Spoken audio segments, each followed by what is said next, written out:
굿TV 애청자 여러분 안녕하십니까?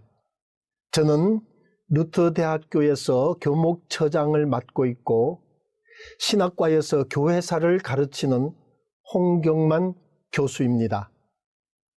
하나님 우리 아버지와 우리 주 예수 그리스도로부터 오는 은총과 평강이 여러분들과 함께 하시기를 바랍니다. 이 시간 첫 번째 시간으로 사람들이 벼랑 끝에 사는 이야기를 나누어 보겠습니다. 이 세상에는 수많은 벼랑 끝에 세워진 마을들과 도시들이 있습니다. 이곳은 세상과 떨어져 외따로 살아가는 사람들의 이야기가 들어있는 곳입니다. 몇 군데 한번 알아보겠습니다. 대표적으로 멕시코의 마추픽추를 들지 않을 수가 없습니다. 멕시코의 선조들은 평범하고 일상적인 도시와 마을을 버리고 깊은 산속으로 들어가서 바위 산을 깎고 돌을 깎으면서 도시와 마을을 세웠습니다. 그들은 그럴 수밖에 없는 상황이 있었습니다. 그렇지만 그곳에서 당당히 역사를 이루어 갔습니다.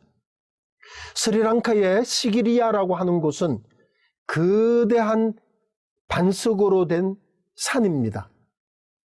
그런데 여기에 왕궁이 세워졌습니다. 보통 왕궁이라고 하면 우리나라 서울의 경복궁처럼 도시 한가운데 세워져 있습니다. 그러나 이 왕궁을 세운 왕은 외따로 떨어져 벼랑 끝에 왕궁을 세울 수밖에 없는 처지가 있었습니다. 이란의 메이만두, 튀니지의 마트마타 같은 곳은 뜨거운 사막 가운데, 황무지 가운데 땅굴을 파면서 살아가는 사람들이 있는 곳입니다. 우리가 너무나 잘 알고 있는 터키의 카파도키아, 버섯 모양처럼 된 석회암 바위산에 동굴을 파고 교회를 세우고 수도원을 세우고 그리고 주택을 만들었습니다. 그런데 기독교가 그곳에 들어가서 생활하기 이전에 이미 인류는 오래전부터 카파도키아에서 그렇게 생활을 했습니다. 기독교인들도 박해를 피해서 그곳으로 갔지만 그곳에서 교회의 유관 역사와 유산을 만들어냈습니다. 이 외에도 많은 이 지구촌에는 벼랑 끝 마을들이 존재하고 있습니다. 우리 아시아 지역의 인도네시아 망가라이종 마을, 이란의 칸도반 마을도 마찬가지입니다. 우리나라 사람들이 많이 가는 대표적인 곳은 이탈리아 남부 해안 절벽 마을 포지타노를 들 수 있습니다. 이것도 벼랑 끝 마을 중 하나입니다. 그곳을 방문하면 어떻게 사람들이 이런 곳에 살 수 있을까라는 의문이 생기지만, 그러나 그곳에서 사람들은 벼랑 끝과 같은 절박한 삶을 극복하면서 역사를 만들어 갔습니다. 우리나라에서 가까운 중국의 벼랑 마을도 유명한 곳이 있는데 윈난성 나시종 마을을 들 수 있습니다. 징기스칸을 피해서 돌산 위에 사람들은 마을을 세웠습니다. 암석 위에 지어진 마을이라 사람들은 돌을 깎아 집을 만들고 길을 만들었습니다. 몽골 군인이 침입해오자 일부 나시족들이 이 마을을 세우고 결사 항전을 다짐했었습니다. 제가 1990년대에 안산에서 목회를 했었습니다. 그런데 안산에는 옛날에 반월이라고 이름을 불렀고 지금도 반월 지역이 있습니다. 우리나라의 가장 큰 공단 중에 하나라고 하는 반월 시화공단이 그곳에 있습니다. 근데 반월 공단 초입에 가면은 별망성이란 유적지가 있습니다. 지금은 성벽 유적만 남아 있는데요. 우리나라 몽골 항쟁을 위해서 우리의 선조들이 그곳에 성을 만들었습니다. 이곳에서 성을 쌓은 사람들 모두 벼랑 끝에서 고난을 극복하기 위해 몸부림쳤습니다. 이제 본격적으로 우리 기독교 역사를 살펴보면서 벼랑 끝에 사는 이야기를 나누어 보도록 하겠습니다. 431년 네스토리우스와 교인들은 기독교의 이단으로 몰려 벼랑 끝에 설 수밖에 없었습니다. 431년에 오순절 무렵 에베소에서 제3차 세계 교회 회의가 열렸습니다. 네스토리우스는 한때 동로마 제국의 수도인 콘스탄티노플의 감독이었습니다.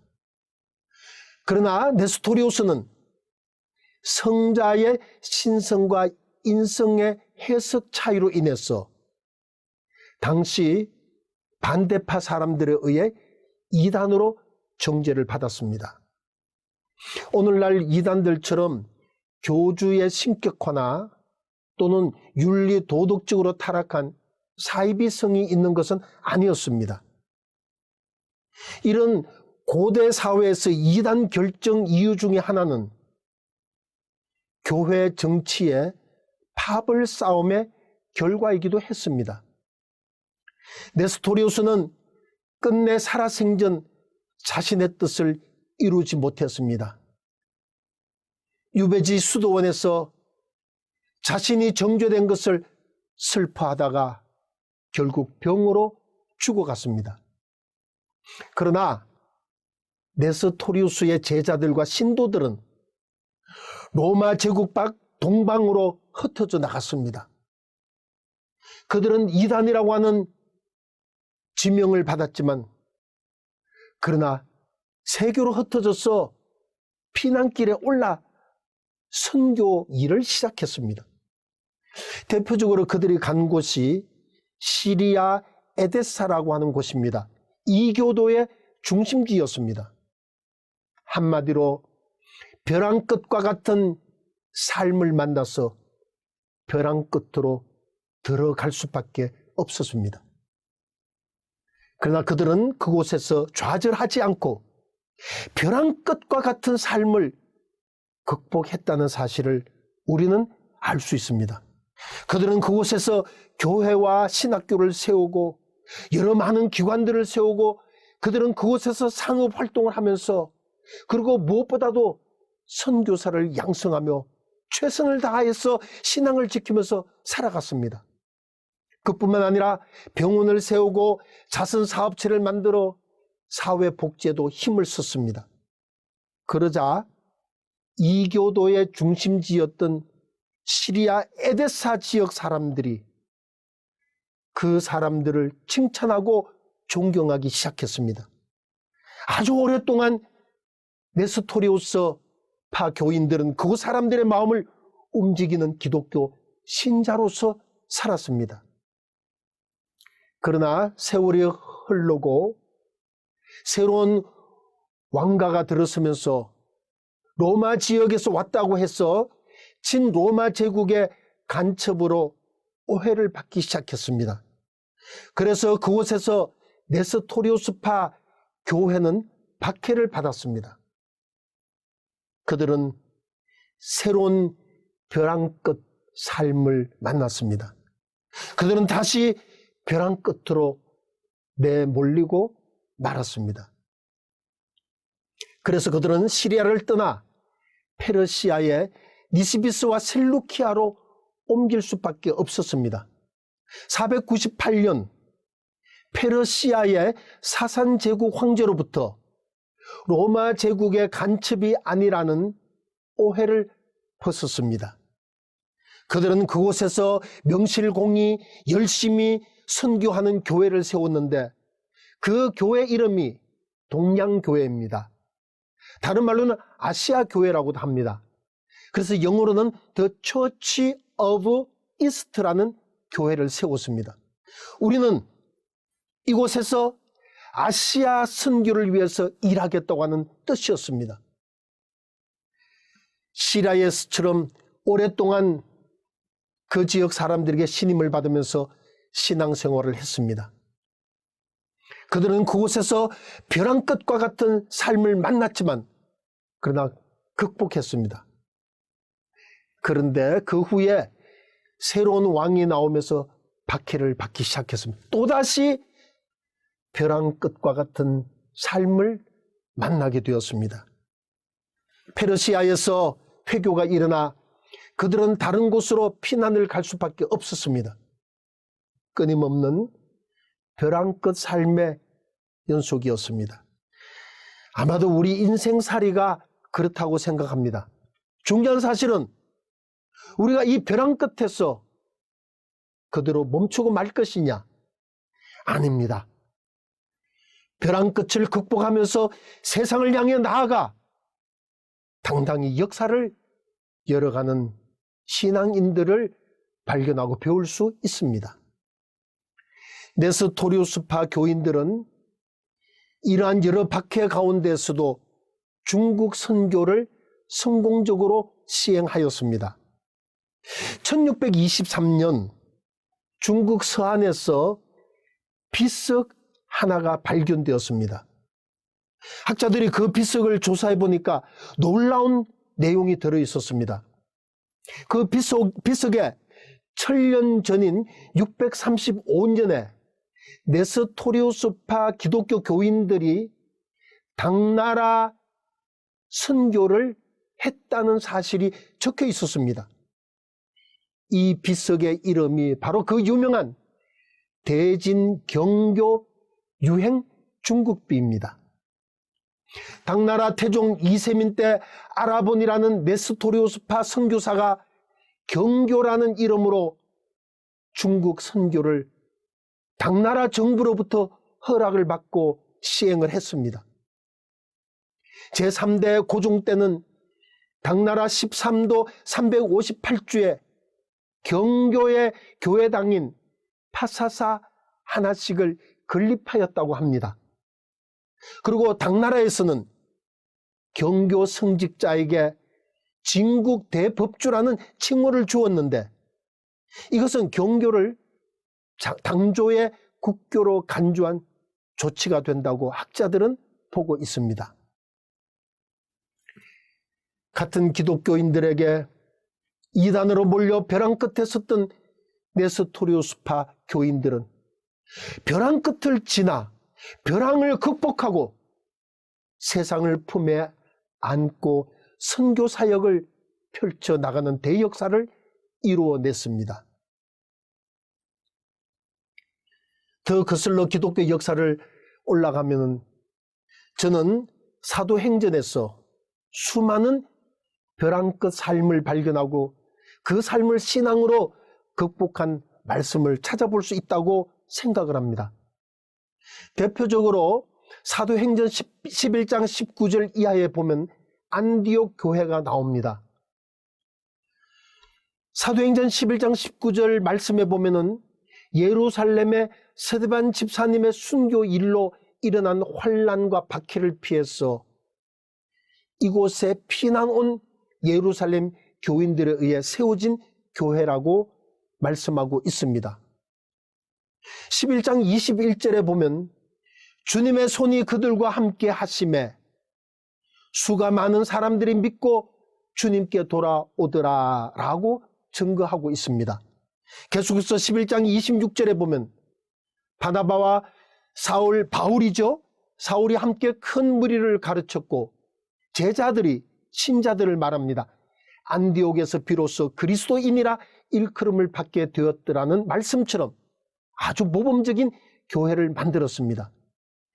계속해서 13장 1절부터 3절을 보면은 안디옥 교회에 선지자들과 교사들이 있으니 곧 바나바와 니게르라 하는 시므온과 구레네 사람 루기오와 분봉왕 헤롯의 젖동생 마나인과 및 사울이라 주님을 섬겨 금식할 때에 성령님이 이르시되 내가 불러 시키는 일을 위하여 바나바와 사울을 따로 세우라 하시니 이에 금식하며 기도하고 두 사람에게 안수하여 보냈니라 라고 증거하고 있습니다. 안디옥 교회를 통해서 하나님께서는 세계 선교를 시작하셨습니다. 예루살렘에서 스데반 집사님의 순교 때문에 벼랑 끝과 같은 삶을 만났습니다. 남의 나라 안디옥까지 피난을 왔지만 벼랑 끝과 같은 그곳에서 그러나 신앙으로 극복하고 세계 선교를 이룩하는 놀라운 교회 역사를 만들어 갔습니다. 벼랑은 끝이라는 말 때문에 그 의미가 있다고 생각을 합니다. 오늘날 우리는 벼랑 끝에 서 있습니다. 유튜브에 여러분 검색을 해보시면은 벼랑 끝에 아이들이라고 하는 내용이 나옵니다. 정말로 오늘날 우리의 그 후손들 또 젊은이들이 벼랑 끝과 같은 삶을 살고 있다고 하는 그런 내용들입니다. 읽어보면 또 내용을 보면 너무나 가슴이 아픕니다. 오늘날 우리 모두를 벼랑 끝의 아이들 또는 벼랑 끝의 사람들, 벼랑 끝의 현대인 이렇게 대변할 수 있는 그런 의미라고 생각을 합니다.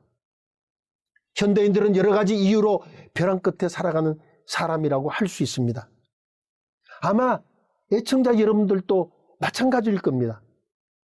코로나19 감염증 상황도 그렇습니다. 또 교회가 새로운 신앙 상황을 만났습니다. 기독교 역사 가운데 전혀 경험하지 못했던 그러한 상황이 펼쳐지고 있습니다. 교육계는 그 어느 때보다 새로운 위기를 맞고 있습니다. 경제적인 문제는 더욱 벼랑 끝입니다. 가게들이 문을 닫습니다. 일자리가 사라지고 있습니다. 지구온난화 관련한 환경의 문제도 우리에게는 벼랑 끝과 같은 삶입니다. 그런데 이런 큰 주제가 아니라도 개개인으로 따질 때 아무리 작고 사소한 문제나 일이라 할지라도 당사자에게는 벼랑 끝일 수밖에 없습니다. 그러므로 옛날에 우리의 선조들이나 지금 우리 자신들이나 좋아서 벼랑 끝에 집을 짓고 사는 사람들은 없을 것입니다. 모두가 세상을 피해서 벼랑 끝에 살아갈 수밖에 없는 사람들이 아니겠습니까? 그런데 벼랑 끝은 극복하자고 있는 것입니다. 극복한 사람들이 우리의 모범입니다. 우리도 극복해야 합니다. 우리나라의 선조들은 위기 속에 마치 벼랑 끝과 같은 그 삶을 잘 극복한 사람들이라고 할 수 있습니다. 여러분, 저는 지도 보는 것을 좋아합니다. 지도 제작자 김정호 선생님 얼마나 훌륭하십니까? 지금처럼 전자장비가 있는 것도 아닌데, 여러분 지금처럼 좋은 교통 그 시설이 있는 것도 아닌데, 그래서 우리나라 한반도 전국을 다니면서 지도를 만들었습니다. 동의보감의 저술자 궁중의 허준 선생님, 천민 출신이지만 우리나라의 위대한 장인으로 살아갔던 장영실 선생님, 나라를 위기 가운데 구한 성웅 이순신 장군, 우리에게 글자를 만들어준 세종대왕과 집현진의 학자들, 얼마나 위대한 삶입니까? 이외에도 얼마나 많은 분들이 위기를 극복하면서 벼랑 끝과 같은 그 인생을 극복하고 역사를 창창히 열어갔습니까?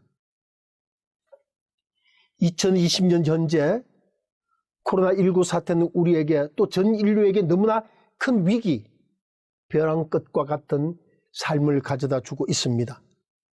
수고하고 애쓰시는 의료진들과 봉사자들 및 관계자들 모두 벼랑 끝에서 이겨보려고 애쓰는 사람들입니다. 환자와 가족들, 또 일을 쉬고 있는 분들, 또 지금 보고 있는 애청자 여러분들, 모든 국민들, 전 세계 모든 시민들, 우리가 교회에 출석하지 못하고 온라인으로 예배를 드려야 하는 우리 기독교인들 모두가 벼랑 끝에 마을을 짓고 새로운 도시를 만들고 있는 사람들입니다. 그런데 끝이라고 하는 말은 변방이라고도 말할 수 있습니다. 여러분, 변방은 무엇입니까? 바람과 파도를 직접 몸으로 부딪히면서 살아간 끝이 아니겠습니까? 그런데 끝은, 곧 변방이라고 하는 곳은 힘이 있는 곳입니다. 변방이 세상을 변화시킵니다. 파도를 만나고 풍랑을 만나고 여러분들 그곳에서 변화시키는 힘을 만날 수가 있습니다. 제가 재직하고 있는 루터 대학교는 여러분 우리나라에서 학생 수로 가장 규모가 작은 대학교입니다.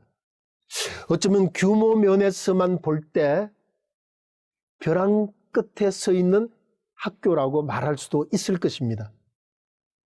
그런데 우리 대학교는 수도권의 여러 대학들과 마찬가지로 나란히 어깨를 견주며 교육부의 평가를 받으면서 우리의 본분의 교육 역할을 감당하고 있습니다. 그런데 우리 대학교는 최선의 노력을 다해서 자율개선대학교가 되어 있습니다. 2년 연속 대학혁신지원사업 연차평가에서 우수 등급을 획득하고 정부의 지원을 받는 대학입니다. 올해는 WURI, 우리라고 하는 세계대학 총장협의회에서 에티컬 밸류, 윤리적 가치 분야에서 40위에 선정되는 놀라운 성과를 이룩했습니다. 여기는 세계의 유수 대학인 하버드 대학이 1위를 하고 펜실베니아 대학이 2위를 하는 등 세계 유수 대학이 줄지어 서 있습니다. 그 가운데 40위를 우리가 했습니다.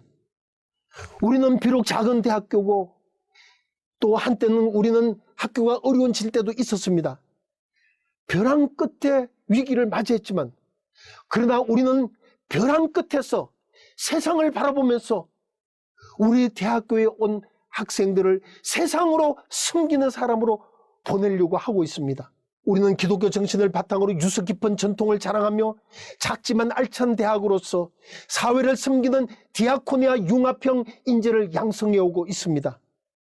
그래서 오늘날 무한 경쟁 시대 속에서 나보다 우리 높이보다 더 깊은 가치를 지향하며 섬김과 나눔을 실천하고 인류 사회에 공헌하는 인재를 키우기 위해서 아주 작은 대학교지만 우리는 노력하고 이 위기를 극복하려고 있습니다.